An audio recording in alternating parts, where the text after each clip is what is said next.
한 주간의 연예가 소식을 정리하고 또 뒷얘기까지 들어보는 시간입니다. 연예가 파이입니다. 네, 백현주 대중문화 전문기자 나오셨습니다. 어서 오십시오. 네, 안녕하세요. 자, 이번 주 부산국제영화제 개막을 했습니다. 벌써 20년째가 됐네요. 20살이 됐죠. 예. 부산국제영화제가 이렇게 성장을 잘 해나가고 있어서 굉장히 보람이고 뿌듯한 마음도 있는데요. 네. 올해도 역시 열기는 굉장히 뜨거웠습니다. 예. 이제 20주년 됐으면 또 행사도 크게 열리고 하니까 많은 분들이 가려고 마음을 먹었었던 건 맞는데요. 이미 여름부터 일정을 뺐던 스타들이 많았었거든요. 아, 그래요? 예. 그래서 정말 거물급 스타들이 거의 다 갔었기 때문에 네.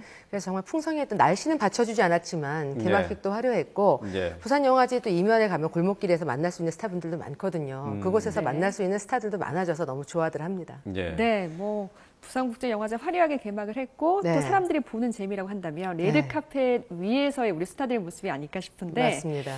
백 기자님이 보시는 베스트 드레서는 누구였습니까? 올해도 역시 드레스 경쟁 대단했죠. 네. 하지원 씨가 여느 때와 좀 다르게 많이 깊게 파인 드레스, 블랙 드레스를 입고 네. 나왔었거든요. 네. 근데 깊게 가슴골이 노출이 되어 있는 데다가 지금, 지금 이 입고 사진 있는 있나요? 예. 옆에 보면은 다리 트임이요, 옆선 트임이 아. 역대급이라는 표현이 정확할 것 같은데 예. 이제까지 하지원 씨가 선호했던 드레스하고 좀 다르거든요. 예. 그래서 어떻게 보면은 포스트 김혜수 씨를 표방하는 게 아닌가 이런 생각을 할 정도인데 만약에 저 색상이 다른 색이었다면 원색이었다면 다소 유치할 수도 있었는데 예. 드레스 색상도 잘 선택했던 것 같고 손예진 씨 같은 경우에는 가슴걸이 깊게 파여 있잖아요. 예, 예. 어떻게 보면 어깨도 약간 느슨하기 때문에 바람도 많이 불었는데 굉장히 로맨틱한 것 같아요. 로맨틱하긴 한데 차에서 내릴 때는요, 벤에서 내릴 때는 어머 저 내려가면 어떡하지? 이러면서 봤었고요. 지금 탕웨이 씨거든요. 탕웨이 씨 사실 예전에는 저희가 레드카펫 위에는 붉은 계열은 잘 안 입고 피했었는데 네. 요즘 당당하게 입는 게 또 대세거든요. 탕웨이 씨는 워낙에 키가 훤칠하니까 레드 드레스가 더 빛이 났었던 그런 기억이 있습니다. 예. 박보영 씨 같은 경우는 깜찍한 드레스를 입었고 이광수 씨 같은 경우에도 굉장히 비바람이 불어서 좀 우여곡절 끝에 도착했다 이런 후문도 있는데 네. 이광수 씨는 요즘 떠오르는 한류 스타이기도 하니까요. 부산국제영화제에 오신 중화권 팬분들도 굉장히 좋아했을 것 같아요. 예. 네, 뭐 그 해마다 이 레드카펫 행사에는 노출이 심한 의상들이 등장을 해서 가끔 네. 문제가 되고 오히려 또 화제가 되는 뭐 면이 있긴 하지만은 네. 그런 것 때문에 저 말들이 많았는데 올해는 좀 많죠. 얌전했었던 것 같아요. 그러니까 전반적으로. 욕하면서 본다는 얘기들 하시잖아요. 예, 예. 그러니까 사실 신인급들은 어떻게든지 이럴 때 기회에 얼굴을 알리고 이름 알리고 싶은 마음이 있다 보니까 네. 과도한 드레스를 선택을 해서 눈살을 찌푸리게 만드는 경우도 있거든요.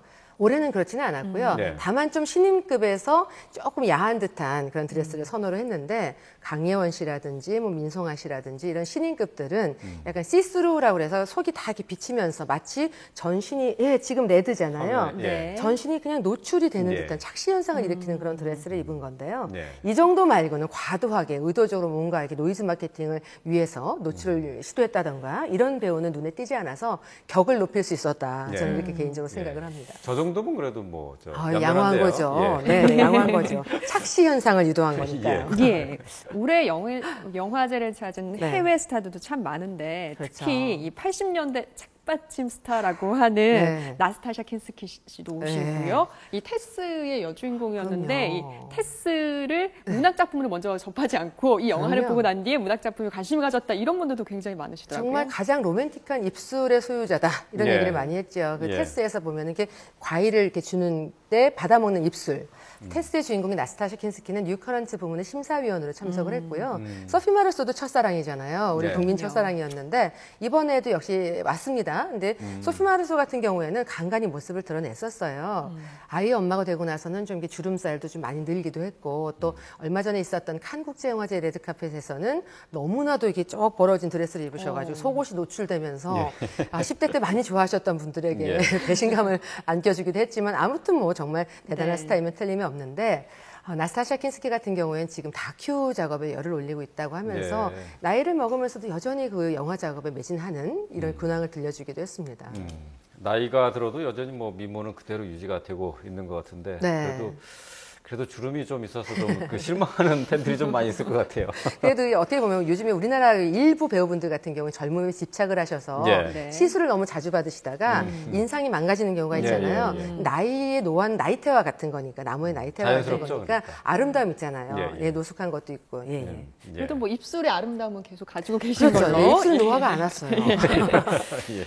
네, 다음 주제로 좀 넘어가 보면 네. YTN이 가장 먼저 전해드린 내용이기도 합니다. 며칠 전에 조인성 씨 집에 집에 중국인 이 팬이 침입을 해서 난동을 부렸다고 하더라고요. 네. 근데 이 중국 팬은 또 난 난동 부린 적이 없다라고 얘기를 하지만 네. 아무튼 조인성 씨 가족분들은 얼마나 놀랐겠습니까? 낯선 사람이 그것도 중국 팬분이 그 전부터 이제 조인성 씨 주변에 한 2년 전부터 계속 서성이었던 분인가 봐요. 예. 좋아하는 팬이라고 하니까 어떻게는 못하는데 이번에는 과하게 집에까지 앞마당까지 들어온 상황이 되다 보니까 조인성 씨 가족들이 굉장히 충격을 받은 그런 상황인데 이 스타들 같은 경우에 좀 과도하게 빗나간 팬심 때문에 상처를 받기도 하고 두려움에 떠는 의외로 팬인데도 두려워하는 이런 예. 경우들도 종종 있습니다. 예. 네. 그렇게 스토킹에 시달리는 연예인들이 꽤 있죠. 아, 있죠. 특히 뭐 요즘에 쌍둥이 아빠로 활약하고 있는 이휘재 씨 같은 네. 경우에는 총각 시절에 한 10년 가까이 한 여성분에게 계속 스토킹을 당했는데요. 네. 어느 날인가는 집 앞에 그 여성분의 실루엣이 보여서 집으로 무서워서 들어가지 못하고 돌다가 이웃집에 도움을 받아서 집에 들어간 적도 있다 그러고 예. 네. 이현우 씨 같은 경우에도 이분도 총각 시절이에요. 예. 네. 근데 한 그 영어 강사이신 분이 너무너무 집착을 하셔서 아. 어느 날은 집에 소파에 앉아갖고 왜 이제 왔냐고 얘기하기도 하고 집 안에요? 집 안에까지 들어왔었다 예. 그러고 어머니하고 과일도 깎고 있었다 네. 그러고 예. 또 어떤 날은 또 이게 고등어 이렇게 검은 봉지에 고등어를 사가지고 왜 이제 왔냐고 이거 마치 그 요리를 해주려고 기다렸던 것처럼 예. 엘리베이터에서 기다리고 있다가 버럭 화를 내더라는 거죠. 이런 것들을 맞닥뜨렸을 때는 너무너무 충격일 수밖에 없거든요.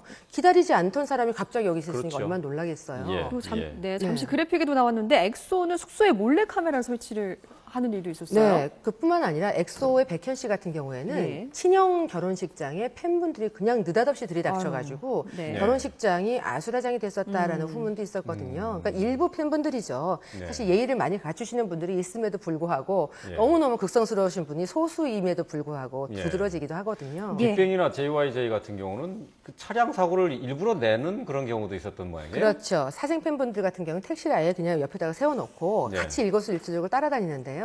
자신들이 좋아하는 스타하고 어떻게든지 얼굴을 마주치려고 접촉을 해야 되니까 의도적으로 접촉 사고를 내서 사고를 유발하는 경우도 있고 또 이렇게 GPS 있잖아요. 위치 추적기를 차에다 몰래 달아놓고서 일거수일투족 24시간 움직임을 다 관찰하고 예. 시간이 허락하면 쫓아다니고 열일 제치고 다니시는 분들도 있고 또 어떤 경우에 동방신기 예전 얘기 들어보면은 속옷 입던 거 이런 것들을 갖다 우편으로 보내가지고 어떻게 하라는 건지 얼마나 난감하고 놀라겠어요. 예. 그러니까 창살 없는 감옥이 맞다라는 식으로 스타분들은 이런 얘기에 대해서 물어보면 그야말로 감옥과 같은 생활이다 이렇게 얘기를 하세요. 예. 네, 이번에는 요즘 자타공인 대세 배우 이야기를 예. 해보도록 하겠습니다. 예. 네. 바로 베테랑과 사도의 유아인 씨인데 네. 이번에는 또 이방원 역할을 맡는다고 하더라고요. 예, 육룡이 드라마에서. 나르샤, 예, 예. 50부작인데 사실 이 정도로 막 핫한 스타가 되면은 미니 시리즈를 선호하거든요. 예. 호흡이 긴 사극을 택했다는 점에서 역시 참 이렇게 생각이 깊은 배우로구나, 진정한 예. 배우로구나를 생각하게 하는데요. 사실 사도에서도 역대의 사도세자는 아버지에게 죽어야만 했던 그 세자의 슬픈 운명만 그렸다면 예. 이번에 사도에서는 좀 입체적으로 그렸잖아요. 유아인 씨가 참 젊은 그 사도세자 연기를 참 잘해냈다는 평을 받고 예. 있는데 이번에 이방원 같은 경우에도 역대 하셨던 분들하고 좀 차별화 전략을 가질 걸로 다들 기대를 하고 있어요. 예. 예, 역대 하셨던 분들에 대해서도 좀 말씀을 드릴까요? 유동근 씨 기억하실 거예요. 예, 예, 용의 예. 눈물에서 유동근 씨 같은 경우에는 아버지하고 대립각을 세우면서도 뭔가 예. 다혈질적이고 카리스마 있는 모습을 보여주기도 했었고 예. 김영철 씨도 역대 이제 이방원 역할을 했었는데 그때 대왕세종에서도 역시 카리스마 있는 모습, 무게감 있는 모습, 약간 무겁게 보여줬다면 예. 안재무 씨 같은 경우는 정도전에서 그 세종과 여러 가지 갈등, 그 정도전과의 갈등 이런 것들을 같이 보여주기도 했었고 영화 순수의 시대에서 장혁 씨 같은 경우에는 뭐 추노를 자꾸 연상하시는 분들도 있었지만 나름대로 참 이방원을 잘 젊게 해석을 했다라는 평은 끌어냈었거든요. 예. 이번에 유아인 씨 같은 경우에는 어린 시절 사실 저희가 이방원이라 그러면 아버지 이성계하고 대립각을 세우고 정도전을 스승으로 삼았다가 나중에 좀 약간 경쟁 구도로 가기도 하는 그런 이방원의 성인 모습만 상상을 하는데 어린 시절부터 청년기까지 이렇게 그려진다고 하니까 유아인 씨가 참 연기 분석을 잘하는 스타거든요. 네. 이번에 어떤 식으로 해석을 하면서 보여줄지 참 저도 예. 기대가 많이 네, 됩니다. 유아인의 기대됩니다. 이방원도 저희가 기대를 예. 해보도록 하겠습니다. 네, 네. 자, 시간이 많지 않아서 질문 하나만 더 네. 하고 갈게요. 저 배우 김혜선 씨가 얼마 전에 교통사고를 당했는데 네. 가해자의 이 반응 때문에 좀 저 속을 앓고 있다고요. 네, 자동차 전문 커뮤니티 사이트에다가 글을 올린 거예요. 사고 이후에 네. 나는 괜찮다라는 식으로 SNS에 글을 올린 건데 얼마 전에 부평 커플 묻지마 폭행 기억하시죠? 예. 그때 이제 첫 번째 올렸던 SNS 그 술자리 인증샷 거기에 글은 가해자로 지목이 됐던 그 여고생의 사진이었잖아요. 정말 그것도 뭐 하나의 경험이 될 것이다 해서 참 많은 분들이 공분을 샀던 그런 적이 있었는데 네. 이번 같은 경우에도 김혜성 씨는 촬영하다가 대기 중에 코디하고 매니저하고 차량에서 있다가 그 느닷없는 사고로 인해서 많이 놀라고 차량도 반파가 됐었거든요. 네. 그럼에도 불구하고 가해자이신 분이 그 사이트에다가 그런 글을 올리면서 나는 멀쩡하다는 식의 글을 올려서 네. 김혜성 씨가 참다 못해서 이례적으로 연예인임에도 불구하고 실명으로 글을 올려서 예. 네, 화제가 되기도 했었습니다. 예. 네. 사고가 컸네요, 보니까. 그 굉장히 사진을 컸었습니다. 보니까. 예. 저렇게 저 정도 사고면은 많이 다쳤을 것 같은데. 그러니까 여기에 대해서 너무나도 화가 나니까 왜냐하면 예. 사실 일당도 적은데도 코디나 매니저들이 밤샘을 하면서 일을 하잖아요. 예. 그런데 사고 후유증을 앓고 있는데 어떻게 이런 글을 올릴 수 있느냐고 해서 분노해서 글을 올렸던 걸로 보입니다. 예. 자, 한 주간의 연예가 소식 정리해봤습니다. 백현주 대중문화 전문 기자였습니다. 고맙습니다. 네.